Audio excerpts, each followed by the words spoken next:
It's not easy being green, having to spend each day the color of the leaves. When I think it could be nicer to turn that off! Turn it off! From the furthest depths of the uncharted seas in the sunken city of Red Yech, beneath the lives and minds of men lies Cthulhu. The last of the old gods, he rests in his death-like slumber, awaiting the time when he shall again rise and feast on the souls of man.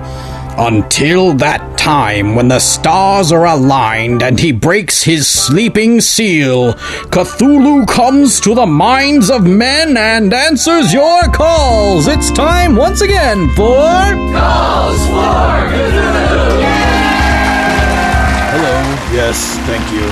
Hello and welcome back to Calls for Cthulhu. I'm Cthulhu and you're not. I'm here to take whatever stupid questions you people throw at me and treat them like they're actually worth answering. So let's take some calls. Tim, number, now! Okay, I see we have a caller. Hi Cthulhu, Paul Fricker here from the UK.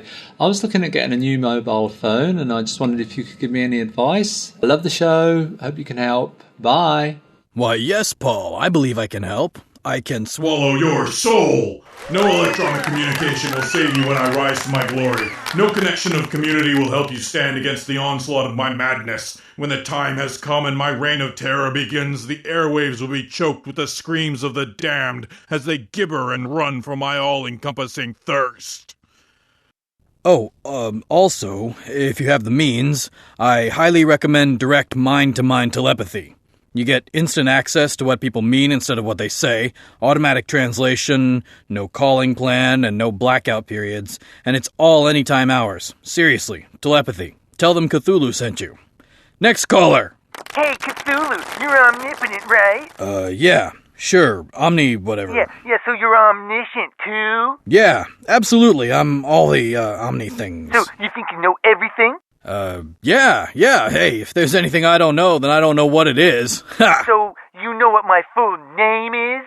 I know somebody is gonna get their soul sucked out through their phone if they keep asking questions. Right, that's it. Good man. Next caller. Why are you green? Oh, I get it. It's a color thing. You don't like green people, is that how it is?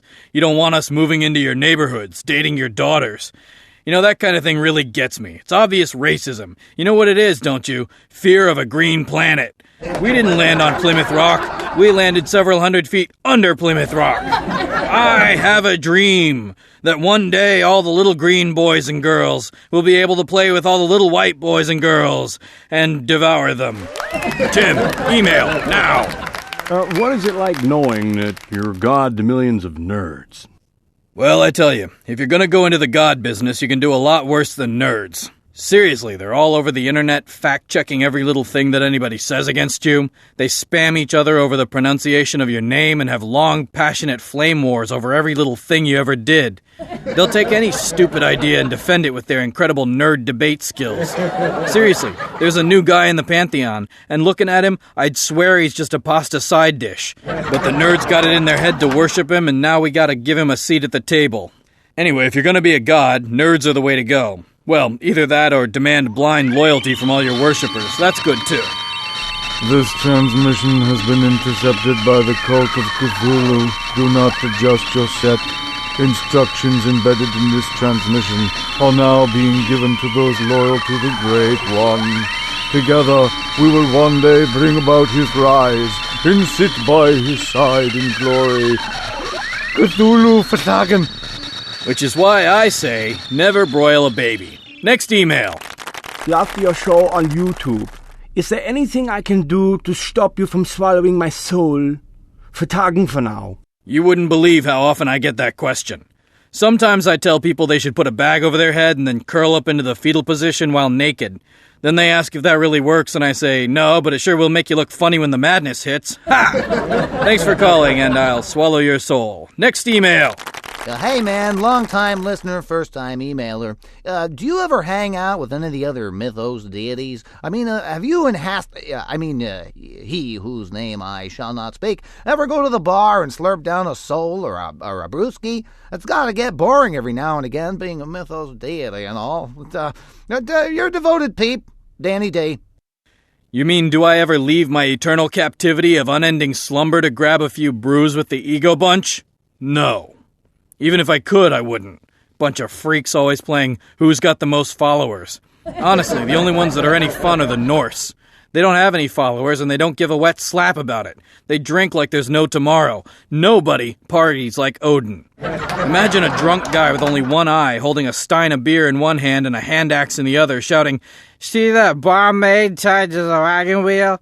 I'll wager 20 kroner I can take off one of her braids without killing her." We go through a lot of barmaids. Anyway, thanks for writing, and I'll swallow your soul. Next email.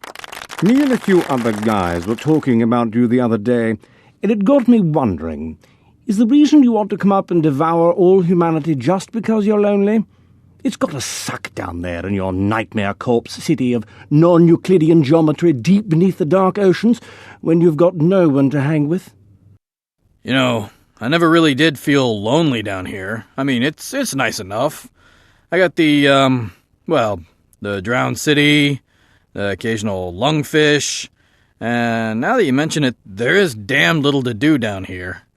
Oh well, I'll be going back to sleep soon enough, maybe in a year or two. You get kinda used to the non-Euclidean geometry when you're a physical projection of a multi-dimensional entity onto a three-dimensional world. I'm just glad I don't have to pay for the place. I mean, non-Euclidean geometry doesn't come cheap. Alright, look, we're running out of time, so I'm going to do a few questions in a rapid-fire round. Rapid-fire round! Cut that out. Okay. Today's idiotic queries come from an AA meeting in Flint, Michigan. Let's go. What is enough? Less than too much and more than you've got. Does he really love me? If you have to ask, then you probably don't have to ask. What is the fastest land mammal? The cheetah. Should I fake my orgasms? Yes. How many surrealists does it take to change a light bulb? Spoon. Why do all dogs have black lips? Crap. Okay, well, that's all the time we have for now. Sorry if I didn't get to your question this time, but we've been really swamped recently. For those who are playing at home, there are 7 pop culture references in this show. Try and collect them all.